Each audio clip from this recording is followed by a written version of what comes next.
अब मैं उसके बारे में ज़्यादा कमेंट इसलिए नहीं कर सकती क्योंकि मैं उनको जानती नहीं ट्रू। थी। मैंने सोच लिया था कि रोशन सिंह सोढी का कैरेक्टर मैं एकदम जमा के करूँगी। आई विश दैट वो जल्दी मिल जाए और जहाँ भी है वो सही सलामत है। Hi, this is Monaz Mewawala and you're watching IWM Buzz. Hi guys, welcome to IWM Bus and today we have Mona's. So firstly, big congratulations. काफी ही प्यार मिल रहा है आपको ये कैरेक्टर के लिए. Thank you so much. So Mona's, मैं ये जानना चाहूँगी जब आपको ये शो ऑफर हुआ था, how was your reaction? Because उस समय कंट्रोवर्सी भी चल रही थी. आपका बॉन्ड कैसा रहा है अब तक इन कंट्रोवर्सी के बीच में असित के साथ? मुझे जब शो ऑफर हुआ था तो जी. मैं बहुत ही ज़्यादा खुश थी और इनफैक्ट जब मैं फाइनलाइज हुई थी इस रोल के लिए तो मैं बहुत ज़्यादा खुश थी, मैं बहुत ज़्यादा एक्साइटेड थी और मैंने सोच लिया था कि रोशन सिंह सोढी का कैरेक्टर मैं एकदम जमा के करूँगी। And as far as bonding with Asif Modi is concerned, I think he has been a very, very good producer to me. He has given me a proper character graph. He has made me feel very comfortable. And in fact, every actor has also made me feel very comfortable. Direction team, everyone has been very nice. And मैं जो लोगों के कहने पर ना जाकर मैंने सोचा कि मैं खुद का एक्सपीरियंस एक लूंगी, तो वही मैंने किया and I am so glad क्योंकि मेरा तो अलग ही एक्सपीरियंस रहा है। मैं बहुत ही खुश हूँ इस सेट पर। Are you happy with your decision? मतलब जहाँ लोग क्रिटिसाइज कर रहे हैं वहीं आपने वो स्टेप लिया जो सब करने से मना कर देते हैं. मुझे वैसे किसी ने करने से मना नहीं किया है क्योंकि मैंने ज़्यादा लोगों को पूछा भी नहीं और पूछने की बात ही नहीं थी। मेरे मम्मी है, मेरे पापा है, मैंने जाके उनको बोला कि ऐसे-ऐसे करके आया है, तो दे वर शुरुआत से दे वर वेरी एक्साइटेड या. और नहीं करने की बात ही नहीं थी क्योंकि मुझे करना ही था। तो ही सी एवरी टाइम मैं बहुत ही ज़्यादा डेफिनेट रहती हूँ। अगर मुझे पहले भी प्रीवियस पास्ट की बात कर रही हूँ कि अगर मुझे कोई ऑडिशन का कॉल आया, अगर मुझे रोल अच्छा नहीं लगेगा तो मैं ऑडिशन ही नहीं दूंगी। जी. तो मुझे अगर रोल पसंद आ गया, यूनिट पसंद आ गई, शो पसंद आ गया, तो मैं 100% दूंगी वो ऑडिशन देने में। तो इसलिए नहीं करने की बात ही नहीं थी। असित ने कैसे रिएक्ट किया था जब उन्होंने आपका ऑडिशन देखा था या फर्स्ट स्क्रीन आपका फर्स्ट रोल देखा था, फर्स्ट स्क्रीन टाइमिंग? वो तो मुझे नहीं पता कि सबसे पहला ऑडिशन देखकर आसिफ जी ने कैसे रिएक्ट किया था, लेकिन जब मैं कॉन्ट्रैक्ट साइन करने गई थी तो आसिफ जी ने मुझे बोला था कि तारू ऑडिशन જોયું અને મને બહુ ગમ્યું। आई थिंक मैंने कुछ ऐसा बोला था।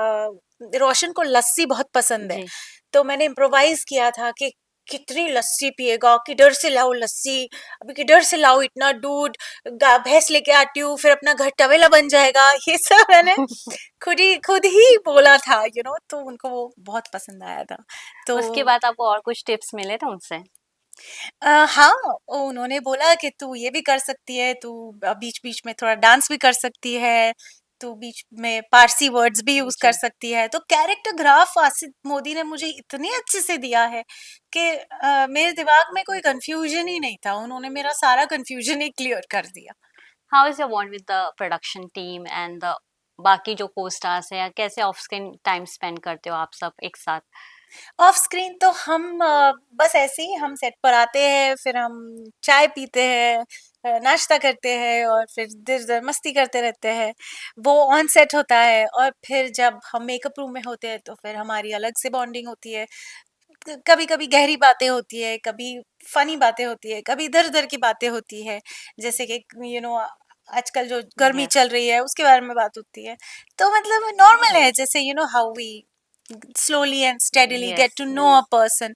तो वही सेम नॉर्मल प्रोसेस मेरे साथ भी हुआ सबके साथ। प्रोडक्शन के साथ कैसा बॉन्ड है? बिकॉज प्रोडक्शन को लेकर भी कई सारी बातें उठ रही थी, पर हाँ, आपका एक्सपीरियंस क्या कहता है? प्रोडक्शन के साथ मेरा एक्सपीरियंस इतना अच्छा रहा है क्योंकि in fact Sohail ji has been very nice and very very considerate to me. मेरा एक पेट है, बोल्ट डॉगी है, तो उसका डे केयर की जो लेडी थी जो उसको जी. संभालती थी उसको काम आ गया है, तो now she is not able to take care of him.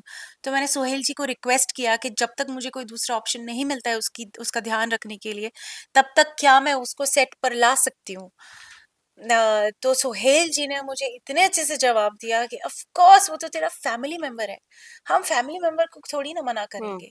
तो इतने अच्छे से उन्होंने मुझे ये रिप्लाई किया ना, तो मैं बहुत ज़्यादा टच्ड हो गई थी, and I was very very you know ऐसा लगा कि सो स्वीट यार, थैंक यू, ऐसा था। लास्टली ये जानना सो चाहूँ nice of him. Yes, yes. Lastly मुझे ये जानना है जब ये न्यूज़ वायरल हुई थी कि पुराने सोडी गायब हो चुके हैं, तो आपका रिएक्शन क्या था और सेट पे क्या माहौल था उस समय? अब पुराने सोढ़ी जब गायब हो गए थे, उसका न्यूज़ जब आया तो सबको साथ में ही आया। And at that time me and Roshan were in a scene. हुँ, तो हम लोग ने थोड़ा डिस्कस किया था कि क्या हो गया सडनली, व्हाट हैपेंड। अब मैं उसके बारे में ज़्यादा कमेंट इसलिए नहीं कर सकती क्योंकि मैं उनको जानती नहीं ट्रू, थी। तो लेकिन आई विश दैट वो जल्दी मिल जाए, और जहाँ भी है वो सही सलामत है, और जल्दी जल्दी वापस आ जाए बस। जी। आपने ये भी मेंशन किया था जैसे कि आपको कई सारे मैसेजेस भी आ रहे थे फैन्स के या आपके करीबी के, तो आप कैसे रिएक्ट करती थी उन चीज़ों पे जब आपको पता चला बाकियों से कि पुराने सोडी गायब हुआ है? तो एक्चुअली क्या हुआ कि मैं सीन के लिए आ रही थी सेट पर, तो मुझे जी, किसी मेरे दोस्त ने ही मैसेज किया कि hey, I got to know that your real husband is missing. By the time I read the message, मैं यहाँ बैठी हुई थी और जी, बल्लू जी मेरे सामने ही खड़े थे। जी। तो I was like, missing, Ballu ji तो मेरे सामने खड़े। And then he told me कि अरे no, not this one, the previous one. I was हुँ, like, but this is the previous one, I have no idea. Yeah so then suddenly I was like, क्या हो गया? फिर वो FIR भी circulate हो जी, रही थी, जी। तो हमने वो भी पढ़ा। Lastly one message for the audience. Thank you so much for loving me and appreciating my work. मैं पूरी कोशिश करूंगी कि आपको निराश ना करूं, और मैं I will work very hard to entertain all of you. बस ऐसे ही प्यार देते रहे, और आपका कंस्ट्रक्टिव क्रिटिसिज्म भी वेलकम है। Thank you so much. Thank you so much and all the best. Thank you, thank you.